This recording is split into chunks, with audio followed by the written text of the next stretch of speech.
અને એની સાથે સાથે વિઝાર્ડની સાથે સાથે ક્રોનિકલનું જે પબ્લિકેશન છે એ પણ ઇન્ડિયા યરબુક ઉપર ઇસ્યુઝ બહાર પાડે છે અને તે આખા ભારતની જે પણ યોજનાઓ અને કૃષિ અને જોગ્રાફીને લગતા ટૉપિક હોય, એન્વાયરમેન્ટને લગતા ટૉપિક હોય, આ બધા ઉપર ડિસ્કશન કરી આપે છે. તેમજ એ બુકના જે મેઇન પોઈન્ટ હોય એના ઉપર ફોકસ કરી આપે છે. એટલે એ રીતે આ ચોપડીઓ વસાવી અગત્યની બની જાય છે. ત્યાર પછી આ જે પ્રકાશન છે, વિઝાર્ડ છે, પછી ક્રોનિકલ છે, આ બધાના એક સ્પેશિયલ ઇસ્યુઝ પણ આવતા હોય છે. એ સ્પેશિયલ ઇસ્યુઝ જોગ્રાફી ઉપર અને દરેકે દરેક ટૉપિક ઉપર પણ આવતા હોય છે. For example environment and sustainable development ઉપર પણ એમના ટૉપિક આવેલા છે. એ લોકો મોટાભાગે ફેક્ચ્યુઅલ અને ઇમ્પોર્ટન્ટ ડેટાસ જે છે એ એક સાથે એક જ ઇસ્યુમાં એક સાથે તમને રજૂ કરી આપે છે અને એ જે ચોપડી બને છે એનાથી તમારે આખો ટૉપિક તૈયાર થઈ જતો હોય છે. ત્યાર પછી તમારે ડાયરેક્ટ જ જો ગવર્મેન્ટ ઓફ ઇન્ડિયાની યરબુક વાંચવી હોય તો પણ તમે ભારત 2013 કે પછી ભારત 2012 એ રીતે જે દરેક વર્ષે પ્રકાશિત થતું હોય એ પણ વાંચી શકો છો. પણ એ બલ્કી છે અને તમારો ટાઈમ વધારે લેશે. એટલે જે મેં આગળ કહ્યું તેમ તમે એને જે પુસ્તક વાઇઝ તમને જે એમાં મેઇન ક્રસ્ટ પોઈન્ટ કાઢી આપે છે એવી એક પુસ્તક વસાવી લેશો કે જેમાંથી તમને મેઇનલી એના બધા ટૉપિક અને એનું બધી ડિટેલ કવર થઈ જાય. ત્યારબાદ ગવર્મેન્ટ ઓફ ઇન્ડિયાના બે બીજા મેગેઝિન છે, યોજના અને કુરુક્ષેત્ર. કુરુક્ષેત્ર એ રૂરલ ડેવલપમેન્ટ ઉપરનું મેગેઝિન છે, જેમાં ખેતી એ જે એગ્રીકલ્ચરનો જે પોઈન્ટ છે એ બહુ અગત્યનો છે અને એનો મોટાભાગનું કવરેજ હોય છે. અને જે એગ્રીકલ્ચરનો પોઈન્ટ છે એ જોગ્રાફીના પોઈન્ટ ઓફ વ્યૂ જે પ્રિલિમ અને મેન્સમાં પૂછાય છે એના પોઈન્ટ ઓફ વ્યૂ ઘણો અગત્યનો બની જાય છે. એટલે કુરુક્ષેત્ર વાંચવાનું રાખશો અને યોજના વાંચવાનું રાખશો. એટલે આ થઈ આપણે પુસ્તકોની વાત. હવે થોડું આપણે પેપરનું પણ એનાલિસિસ જોઈ લઈએ. તો મારી પાસે આ વર્ષનું જ પેપર છે કે જેમાં જોગ્રાફીને લગતા ઘણા બધા પ્રશ્નો પૂછાયેલા છે. તો આપણે પેપર પણ જોઈએ અને કઈ જગ્યાએથી અને કેવા સોર્સમાંથી એ પૂછે છે એની પણ ડિસ્કશન કરીએ. તો એક ક્વેશ્ચન એવો હતો કે ઇકોનોમિક ડેવલપમેન્ટ ઉપર consider the following specific stages of demographic transition associated with economic development. એમાં low birth rate and low death rate, high birth rate with high death rate અને high birth rate with low death rate. હવે યુપીએસસીની જે પ્રિલિમના પૂછાવાની જે પ્રશ્ન પૂછાવાની જે pattern છે એમાં તમને નોર્મલ જે multiple choice type of question જે પૂછાતા હોય, જે ડાયરેક્ટ તમે 4 ઓપ્શન આપ્યા હોય અને 4માંથી એક ચૂઝ કરી લો એ પ્રકારની નથી. 4માંથી ચૂઝ તો કરવાના જ છે, પણ એમાં ઇન્ટરનલ જે તમને ડિટેલ્સ છે એટલી બધી વધી જાય છે કે તમારે એમાંથી એનાલિસિસ કરવું જરૂરી બની જાય છે. ફોર એક્ઝામ્પલ આ જ ક્વેશ્ચનમાં તમારે સિક્વન્સ વાઇઝ ગોઠવવાનું હતું કે ઇકોનોમિક ડેવલપમેન્ટ કેવી રીતે થાય છે. એટલે ડેમોગ્રાફિક ટ્રાન્ઝેક્શન ઉપરનું ઇકોનોમિક ડેવલપમેન્ટ કેવી રીતે થાય છે. તો એમાં આપણે સૌથી પહેલાં તો હાઈ બર્થ રેટ અને હાઈ ડેથ રેટ હોય છે. ત્યારબાદ પછી હાઈ બર્થ રેટ તો રહે જ છે, પણ ડેથ રેટ રિડ્યુસ થવા લાગે છે કારણ કે મેડિકલ એપ્લાયન્સીસ ને મેડિકલ ફેસિલિટીઝ વધી જતી હોય એના કારણે. ત્યારબાદ low birth rate with low death rate, એટલે આપણે મેડિકલ ફેસિલિટીઝ ઇમ્પ્રૂવ થવાના કારણે ડેથ રેટ અને બર્થ રેટ બંને આપણે રિડ્યુસ કરી શકીએ છીએ.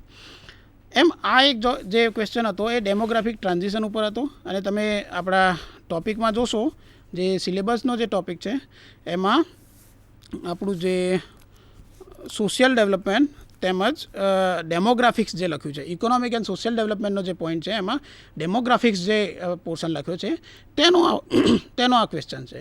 અને આ બધા ક્વેશ્ચન્સ જે છે એ એનસીઆરટીમાં પણ સમાન રૂપે મૂકેલા જ છે. એટલે કે તમને એના એનસીઆરટીમાંથી ડિટેલ્સ આની મળી શકે છે. એટલે જે ભારતની જે 12મા ધોરણની જે એનસીઆરટી છે જેમાં ભારતની ડેમોગ્રાફિક અને ઇકોનોમિક એન્ડ સોશિયલ ડેવલપમેન્ટ જે ચર્ચા કરેલી છે એમાં આ પ્રશ્ન સીધો જ દેખાય અને સીધો જ મળી જાય એવો છે. આની સાથે સાથે આપણે જે સેન્સસ ઉપરના ક્વેશ્ચન હોય તો આ જે ક્વેશ્ચન છે એની સાથે સાથે સેન્સસ ઉપરના પણ ક્વેશ્ચન્સ પૂછાતા હોય છે. હવે 2001નું જે સેન્સસ થયું એ ઘણા વખત પૂછાયું છે અને એના લગતા ડેથ રેટ, બર્થ રેટ અને એના લગતા સેક્સ રેશિયોને લગતા આ બધા જે ક્વેશ્ચન્સ હોય એ ફ્રિકવન્ટલી પૂછાતા રહ્યા છે. હવે 2001નું જે સેન્સસ છે એ આપણે ઘણું જૂનું થયું અને 2011નું જે સેન્સસના થોડાક ડેટા આવેલા છે અને બીજા ડેટા હવે ભારત સરકાર પ્રસિદ્ધ કરશે. તો આ ડેટા આવી જશે. તો એના આવ્યા પછી સેન્સસના ડેટા ઘણા અગત્યના બની જશે. અને જે સેન્સસ જે છે એમાં ડેથ રેટ, બર્થ રેટ, જે પોપ્યુલેશન છે, અલગ અલગ રાજ્યોની પોપ્યુલેશન છે, અલગ અલગ રાજ્યોમાં અલગ અલગ કાસ્ટ છે, એ બધાનું પોપ્યુલેશન છે, અને એમની કેટલો પોર્શન છે, કેટલું પ્રપોર્શન છે, એ બધી જ ડિટેલ અને બધી જ માહિતી તમારે જાણવાની રહેશે. આ બધી માહિતી તમને મોટાભાગે NCERTમાંથી મળી જશે. અને તેમ છતાં NCERT ઉપરાંત બીજા બધા જે પબ્લિકેશન્સ હોય, જેમાં જે મેગેઝિન્સ હોય છે, ક્રોનિકલ જે છે, વિઝાર્ડ જે છે, આ બધા જે મેગેઝિન્સ છે એમાંથી તમને ડિટેલ્સ મળી જશે. બીજા આગળ થોડાક બીજા પ્રશ્નો જોઈએ.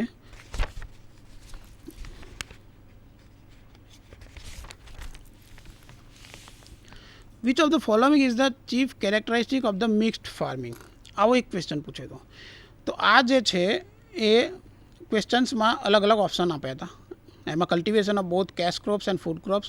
અચ્છા, આવા બધા જે આન્સર્સ આપ્યા હોય એમાં મોટાભાગે કન્ફ્યુઝિંગ આન્સર્સ હોય. એટલે તમે પરફેક્ટલી જે બુક્સ હોય એમાંથી તૈયાર કર્યું હોય અને પરફેક્ટ યાદ હોય તો તમે આનો ઇઝીલી આન્સર આપી શકો, નહીંતર તમે જલ્દીથી કન્ફ્યુઝ થઈ શકશો. એટલે આ જે ક્વેશ્ચન્સ છે એમાં 4 ઓપ્શન આપ્યા હતા. Cultivation of both cash crops and food crops, cultivation of 2 or more crops in the same field, અને rearing of animals and cultivation of crops together, અને નન ઓફ ધ અબોવ. આ 4 questions જે છે, આ બધા questions એ ફાર્મિંગને લગતા છે. Farming એટલે કે કૃષિ, એગ્રીકલ્ચર એ પણ એક જોગ્રાફીનો અગત્યનો ટોપિક છે. અને આ જે ક્વેશ્ચન છે એ સ્પેસિફિકલી ઇન્ડિયા કે વર્લ્ડ જોગ્રાફી માટે નથી, પણ એગ્રીકલ્ચર જોગ્રાફીને લગતો છે. અને આ જે એગ્રીકલ્ચર જોગ્રાફી છે એમાં જે ટોપિક્સ મૂક્યા છે એ એકદમ બેઝિક ટોપિક્સ મૂકેલા છે. એટલે આ મિક્સ્ડ ક્રોપિંગ જે છે એ rearing of animals and cultivation of crops together, આ તમારી જાણકારી હોવી જોઈએ. અને આ પ્રકારની જાણકારી તમને જે NCERTમાં સરસ મજાના બોક્સ બનાવીને ડિટેલ્સ આપેલી હોય છે, એ બધા બોક્સ તમે જો યાદ રાખ્યા હોય તો એમાંથી સીધી મળી જાય છે.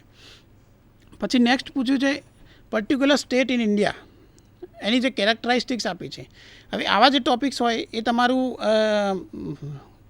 ખૂબ ઊંડાણપૂર્વકનું રીડિંગ અને મેપિંગ, આ બંને કોમ્બિનેશન જ્યારે થાય ત્યારે તમે આવા ક્વેશ્ચન્સના આન્સર આપી શકો. ફોર એક્ઝામ્પલ, આમાં બધી જ ડિટેલ પૂછી છે. એક સ્ટેટ જે આપ્યું છે એના વિશે તમને અલગ અલગ 3 માહિતી આપેલી છે. હવે એ કયું સ્ટેટ છે એ તમારે જાણી લેવાનું છે. એટલે it is located on the same latitude which passes through northern Rajasthan. એટલે રાજસ્થાનની જે લેટિટ્યૂડ ઉપરથી પાસ થાય છે એવું જ એક સ્ટેટ છે. પછી બીજો જે પોઈન્ટ આપે છે, it has 80% of its area under forest cover. અને ત્રીજો પોઈન્ટ આપે છે કે over 12% of forest cover constitutes protected area network in this state. એટલે આવું એક સ્ટેટ તમારે શોધવાનું છે. એમાં 4 ઓપ્શન તમને આપ્યા છે.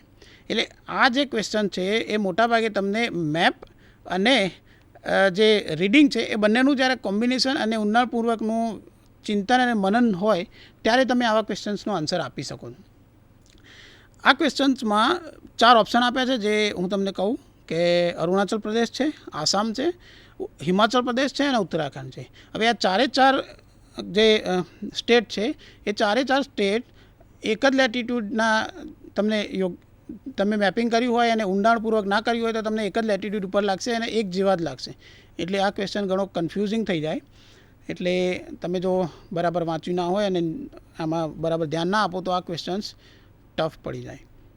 આ ક્વેશ્ચન્સનો આન્સર અરુણાચલ પ્રદેશ આવશે, કારણ કે એક જ લેટિટ્યૂડ ઉપર આવેલો છે રાજસ્થાનના. અને બીજા 2 પણ જે સ્ટેટમેન્ટ આપ્યા છે એ બંને આ ક્વેશ્ચનની સાથે મેચ થાય છે, આ અરુણાચલ પ્રદેશ સાથે મેચ થાય. એના પછીનો ક્વેશ્ચન હતો કે ક્રોપ્સ વિશે છે. કાઉપી, ગ્રીન ગ્રામ, પિજિયન પી, આ બધામાંથી કયું which of the following is are used as pulse fodder and green manure. આ એક ક્વેશ્ચન હતો. પછી એક ક્વેશ્ચન હતો જે પ્રિન્સિપલ્સ ઓફ જોગ્રાફી પેપર 1 જે પ્રિન્સિપલ્સ ઓફ જોગ્રાફી જે આપણે ચોપડી વાંચીએ છીએ એમાંથી મળી રહે એવો ક્વેશ્ચન છે. Rotation of the earth, air pressure and wind, density of ocean water અને રેવોલ્યુશન ઓફ અર્થ. આ બધા જે ફેક્ટર હોય એમાંથી કયું ફેક્ટર ઓશન કરંટને અફેક્ટ કરે છે. એટલે આપણે એ ડિસાઇડ કરવાનું છે કે કયા કરે છે, કયા નથી કરતા. આમાં ખૂબ ધ્યાનપૂર્વક આપણે જજ કરવું પડતું હોય છે. એટલે આપણે જે ઓશનોગ્રાફીનો જે ટૉપિક છે, જે પ્રિન્સિપલ્સ ઓફ જોગ્રાફીમાં આવે છે, આ ટૉપિકને ઊંડાણપૂર્વક વાંચવું પડે. અને એમાં પણ જે ઓશન કરંટનો જે ટૉપિક છે એ ટૉપિક ઉપરના ક્વેશ્ચન છે. અને ઓશન કરંટ ઉપર કયા કયા ફેક્ટર્સ અફેક્ટ કરે છે એનું સ્પષ્ટ ચિત્ર આપણી એનસીઈઆરટીમાં અવેલેબલ છે. આથી જો આપણે પરફેક્ટલી એને યાદ રાખ્યું હોય તો આ ક્વેશ્ચનનો આપણે પરફેક્ટલી એને આન્સર આપી શકીએ. નહીંતર જો એકાદો મુદ્દો પણ આપણે જો ભૂલી ગયા તો આ ક્વેશ્ચનમાં કન્ફ્યુઝન થવાનો પૂર્ણ સંભવ છે. ત્યાર પછી વેટલેન્ડ ઉપરનો જે ક્વેશ્ચન હતો એ વેટલેન્ડ ઉપરનો ક્વેશ્ચન મોટાભાગે જે ઇકોનોમિક એન્વાયરમેન્ટલ જે ઇકોલોજી છે એન્ડ બાયોડાયવર્સિટી આ બધાને લગતો ક્વેશ્ચન છે. એટલે મેં તમને જેમ પહેલાં કીધું કે ઇન્ડિયા એન્ડ વર્લ્ડ જોગ્રાફી તો છે જ, એની સાથે સાથે આ બધા જ ઇસ્યુઝ જોગ્રાફીને લગતા જ છે. અને આ these are all part of geography. એટલે આપણે એની સાથે સાથે આ ક્વેશ્ચન્સ જે હોય કે જેમાં કન્ટ્રીઝ ટોટલ જોગ્રાફિકલ એરિયા અને વેટલેન્ડ ઉપરનો જે ક્વેશ્ચન હોય એને આપણે જોગ્રાફીથી બહાર મૂકી શકીએ નહીં. એટલે આ જોગ્રાફીની સાથે જ વાંચવું પડે. એટલે તમે જો પ્રિલિમની તૈયારી કરો ત્યારે પેપર 1માંથી તમે અલગ અલગ ટૉપિક્સ જુઓ કે topic India and world geography, કે પછી ઇકોનોમિક એન્ડ સોશિયલ ડેવલપમેન્ટ, કે પછી એન્વાયરમેન્ટનો અલગ ટૉપિક. તો આ દરેકે દરેક ટૉપિકને આપણે તમે અલગ અલગથી તૈયાર કરશો તો એક તમે છૂટું તૈયાર કરતા હોય એવું લાગશે.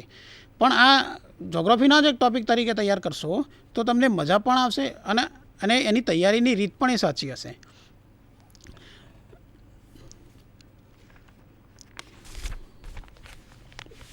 પછી એક ક્વેશ્ચન હતો જે ગ્રાઉન્ડનટ, સિસામમ અને pearl millet. Which of the following is are predominant rainfed crops. હવે આ પણ એગ્રીકલ્ચરને લગતો ટૉપિક છે. પછી એના પછીનો ક્વેશ્ચન હોય તો when you travel in Himalayas you will see the following. એમાં એક ડીપ ગોર્જીસ છે, યુ ટર્ન રિવર કોર્સિસ છે, પેરેલલ માઉન્ટેન રેન્જિંગ છે અને સ્ટીપ ગ્રેડિયન્ટ્સ કોઝિંગ લેન્ડસ્લાઇડિંગ.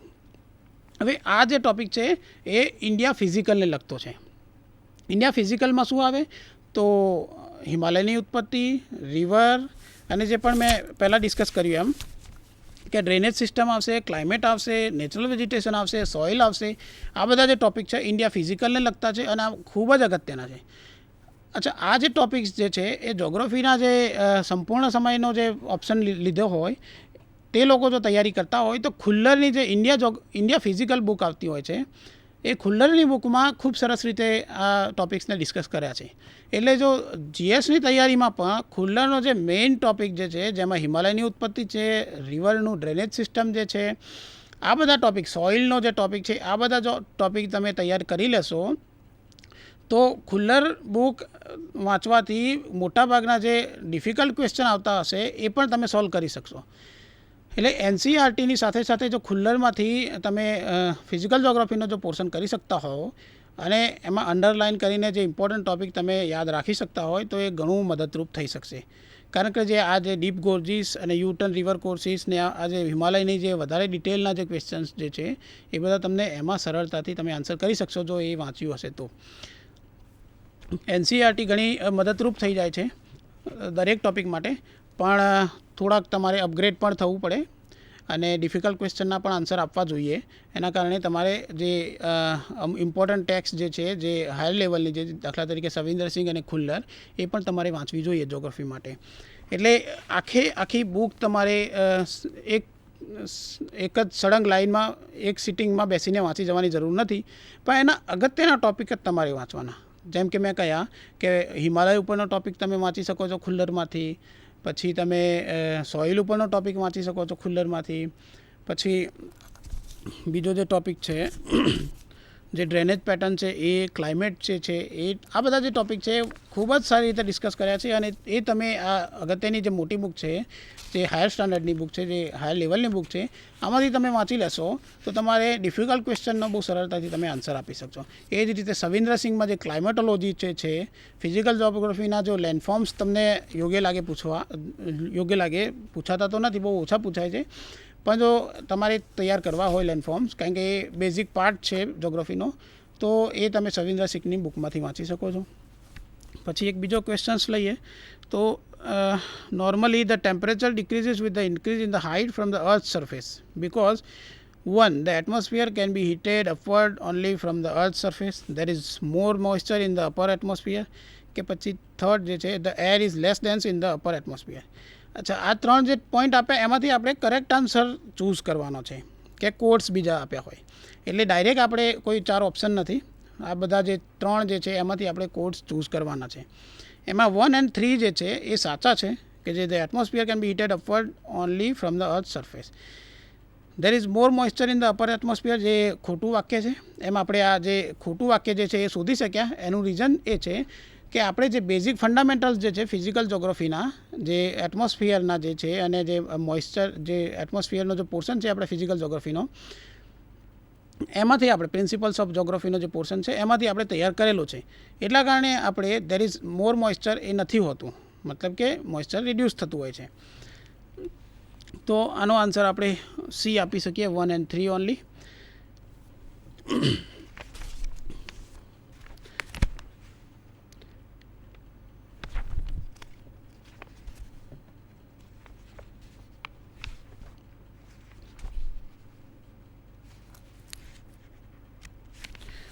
બીજો એક ક્વેશ્ચન હતો ગયા વર્ષે, આ જ વર્ષે હતો 2011ની જ પ્રિલિમમાં.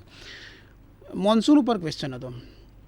જેમ મેં કહ્યું કે ક્લાઇમેટ જે છે ઇન્ડિયા માટે એમાં મોટાભાગે મોન્સૂન ભાગ રોકે છે અને મોન્સૂન જે છે એ ખૂબ અગત્યનો પોર્શન છે આપણા જોગ્રાફીના પોર્શનમાં.